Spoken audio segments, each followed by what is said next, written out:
Hey guys, tonight we drift far back in time, farther than kings and queens, before pyramids even had names. We're gliding quietly into the gentle hush of an ancient Egyptian morning, where dreams matter just as much as deeds, and where what happens after you close your eyes might earn you more attention than what you do all day. You're not a pharaoh or a priest tonight, just a visitor, wrapped in a linen sheet, blinking into sunlight that filters in soft and gold through the slit windows of a clay brick home in Thebes. The room is cool, the air thick with last night's incense, and the pillow beneath your head smells faintly of crushed lotus and goose feathers. And here's the twist. Your host has already asked what you dreamed last night. Because here, in this time, that question isn't small talk, it's sacred. It could mean the difference between a good harvest and a bad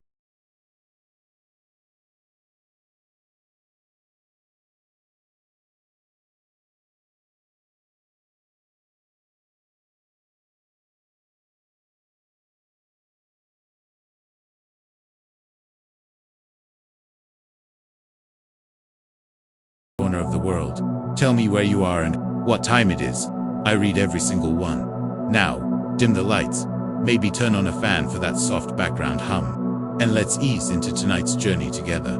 You shift under the linen canopy that hangs gently above the low bed, a mosquito screen, more or less, though the buzzing's mercifully light today. The mattress underneath is stuffed with papyrus reeds. Not exactly memory foam, but your spine thanks you anyway. Outside, you hear the low rhythm of sandals on packed dirt, the slap-slap of someone fetching water, and the occasional donkey bleating, like it had a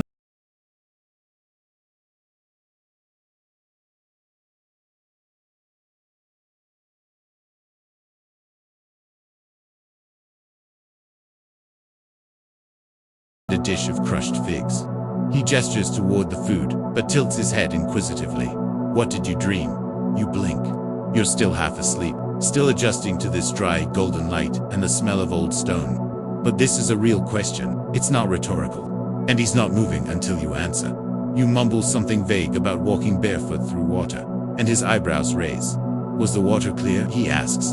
You think it was murky. He nods slowly, with a faint sigh. That's not good, right? Comforting. In ancient Egypt, dreams weren't private. They were part of your social life, your health, and even your spiritual hygiene. To dream was to receive a message from gods, spirits, or the swirling forces of the universe. They weren't always clear, and rarely gentle. If you dreamed of losing a tooth, for instance, that could mean death. Yours, someone else's, or maybe just a warning to chew slower. Historians still argue whether dreams were truly believed to be divine messages, or whether they were more like cultural storytelling rituals, ways to process fears and hopes through symbolic language. But the average Egyptian, they didn't split hairs. A dream meant something.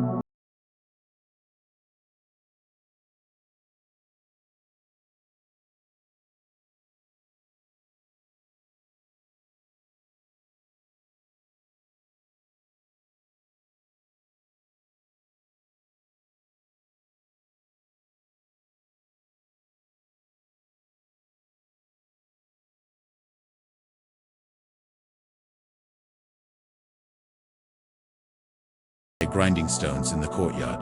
You glance at a shelf beside your bed and notice several small wooden carvings, figures with human bodies and animal heads. One has a jackal's snout. Another wears a tall, elaborate crown. One holds a feather. Your host follows your gaze. They keep the dreams from growing wild. He says it like a gardener might talk about trimming vines. And truly, that's how they saw it. Dreams were fertile ground, but untended, they could choke reason and harmony. You finish eating and step out into the brightness. The Nile is visible in the distance, like a silver snake sliding lazily between the palm trees. Children chase each other past you. One drops a little clay toy shaped like a lion, and then shrieks with laughter as it shatters, possibly on purpose. Life here hums, but never hurries. You follow your host along a narrow path, toward what he calls the dream bench, a simple stone slab tucked beside a flowering sycamore. People are already there. An old woman muttering about scorpions in her sleep. A young man who dreamed his teeth turned into birds. A little girl who saw a cat speak with her grandfather. They all speak their dreams aloud.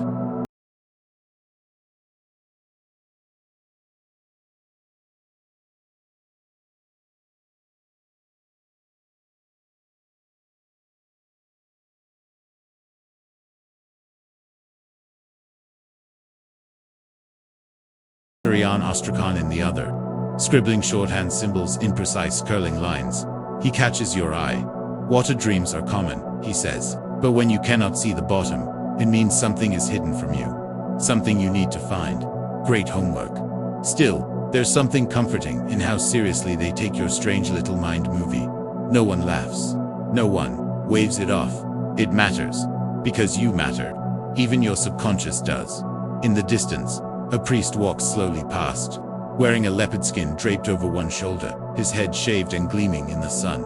He's heading to the temple. Someone whispers, to prepare a chamber for dream incubation, where people will lie all night, hoping the gods will whisper truth into their ears.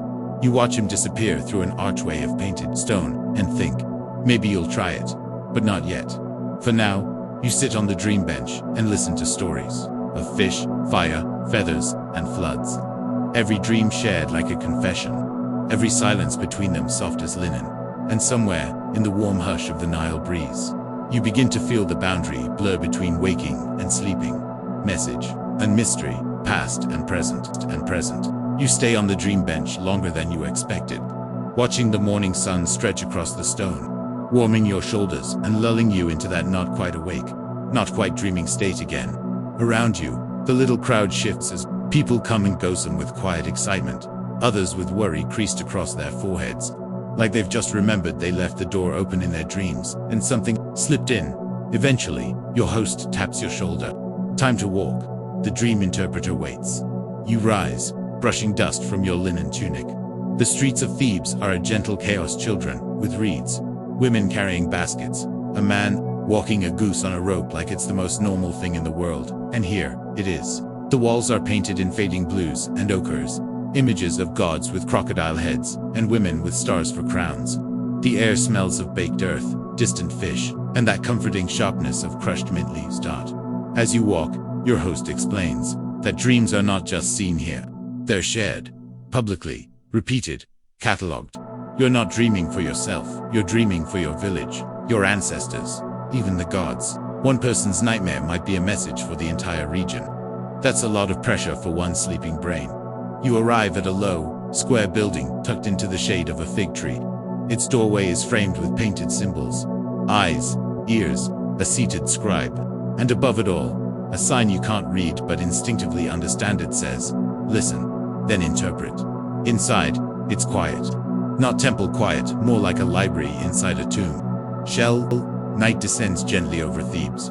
The sky turns a velvet indigo, with stars emerging one by one, like shy guests at a slow, elegant party. The breeze carries the mingled scent of warm stone, jasmine, and distant roasted garlic. You'll lie on a woven mat atop the flat roof, your lion charm placed beneath your thin pillow, and in the quiet, with only the soft drone of crickets and the occasional bray of a donkey, you let your mind settle. But sleep doesn't come right away. Below, the city murmurs, not in noise, exactly, but in presence. You hear the soft clatter of pottery, the brief flutter of a curtain, a laugh that quickly dies into the night. Dreams are being born all around you. In this world, nighttime is not just rest. It's a realm, a place.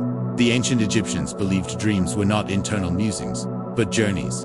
You left your body behind, like shrugging off a robe, and walked into another domain, a place where gods, spirits, and otherworldly creatures might notice you, or speak to you, or ignore you completely, which was arguably worse. At some point, you drift into sleep, and when you wake, it's not to dawn but to someone else's voice. You open your eyes groggily, and find yourself back on the street.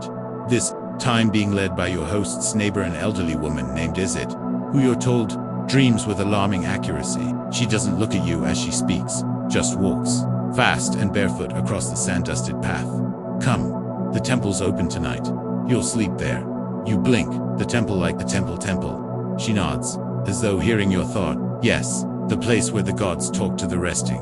They speak softly, but they do speak. You follow her without question, because that's what you do in dreams, or in places so old they feel like dreams. The temple of Serapis looms before you, carved from pale stone and lined with towering pillars. Braziers glow at the entrance, and the air grows suddenly heavy with incense and reverence. Inside, the ceilings vanish into shadow, and your footsteps echo in a way that makes your spine straighten. The stone underfoot is cool and impossibly smooth, You're not alone. Others are here lying on mats, cloaked in silence, breathing slowly. A priest glides past in robes of indigo, his head bowed. He carries a bowl of burning resin, the smoke curling into lazy symbols that vanish before you can interpret them. Isaac guides you to a small chamber off the main hall. The walls are covered in scenes painted in ochre and black of sleeping figures with stars hovering over them, gods bending low to whisper into their ears. You lie down. The pillow is firmer than you expected, stuffed with palm fiber and perhaps a few secrets. As you settle in, a younger priest kneels beside you and murmurs a short chant, something about Thoth and featherlight thoughts. Then, without fanfare, he leaves. You're alone, and something shifts. It's not just the darkness, it's the sense that this space is awake, aware. You close your eyes and immediately feel weightless, as though the room itself has begun to cradle you. This is incubation, a ritual sleep undertaken in sacred space to receive divine dreams. In temples like this, across Egypt, especially those devoted to Serapis, Imhotep, and Thoth, people came to seek answers. Questions about love, illness, lost cattle, or their own future. You didn't speak them aloud. You dreamed them, and the gods responded. Sometimes historians still argue whether these dreams were truly spontaneous or subtly influenced by the rituals, the incense, or even the whispered guidance of temple staff. Was it prophecy or placebo? No one agrees, but people came in droves, and in this quiet chamber, you wait. The dreams come slowly. They're not linear, not tidy. One moment you're swimming through honey, then a falcon lands on your wrist and whispers your own name in reverse. You walk through a market where every stall sells only onions, and one vendor hands you a mirror that shows your face as a crocodile. Naturally,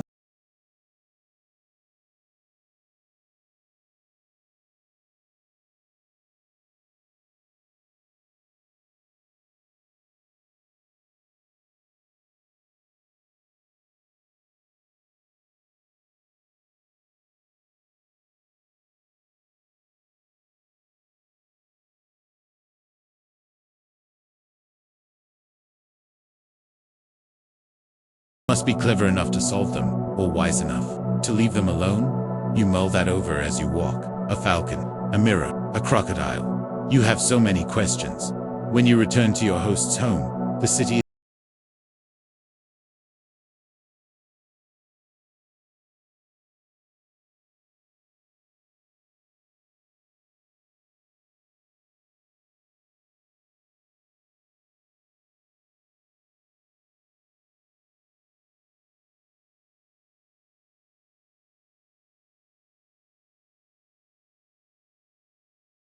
choose thoughtfully.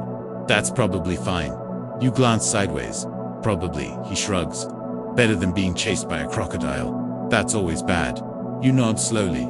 This is going to be a weird week. You finish your meal.